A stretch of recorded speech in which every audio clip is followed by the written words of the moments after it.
From New York to Los Angeles, Oakland to Atlanta, it is happening all over America. People are taking to the street, making their voices heard, and willing to get arrested for the cause.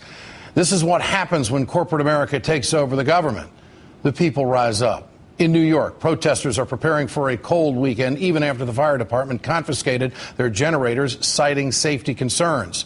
Over 50 protesters were arrested in San Diego after police removed tents and canopies. And tonight, more questions are being raised regarding the decision-making behind Tuesday's raid in Oakland, California. Oakland Mayor Jean Quan first authorized the use of force on streets, then told police to stand down. Protesters are now reoccupying the plaza they were forcibly evicted from. Quan says she wants to hear from them. The problems are this. They don't want to hear from her. Quan attempted to address the group Thursday, but was booed off the stage. Quan says she accepts responsibility for the incident, but is dodging questions from the media. Mayor Quan, can we speak with you before you leave? Can you roll your window? Can you lower your window? Mayor Quan did visit 24-year-old Iraqi veteran Scott Olson in the hospital, where he is suffering from a fractured skull. Olson was hit in the head with a tear gas canister during Tuesday night's chaos. He has since regained consciousness and is communicating through written messages. Doctors expect him to regain his speech. Last night, over 1,000 people attended a vigil for the injured Marine. Hospital officials say Olson is amazed at the public's reaction.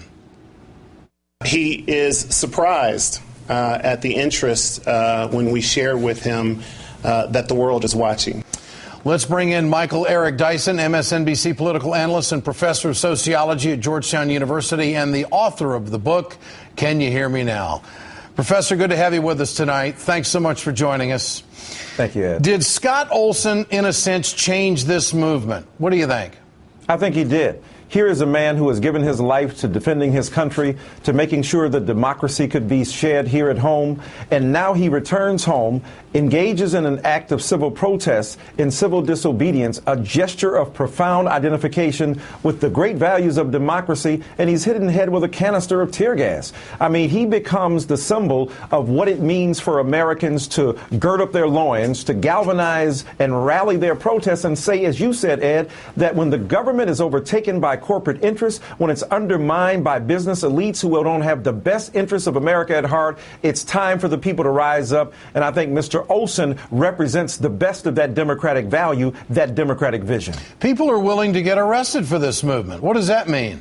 Well, it means that people are tired, Ed. They're tired of being shunted to the periphery. They're tired of being told that we'll take care of it the next time around. They're tired of seeing politicians play footsie with their destiny, talking about budget cuts, cutting entitlements, really going against the very basic values of supporting those who are vulnerable. And in this economic downturn, in this profound recession that continues to extend, people around this country are tired of having politicians not listen to them. They want to be heard. They want to amplify their voices. And even though they've taken away the means of that amplification, technically, they have not removed the deep and profound commitment to having their voices heard. That's why they're out there. You know, the root of this is that the folks who are out there, they want the government to change. They want the country to change. And in that sense, I see a parallel between what's happening now in the civil rights movement and also the anti-war protests that took place during the Vietnam War. I mean, what am I missing here? I think it's the same thing.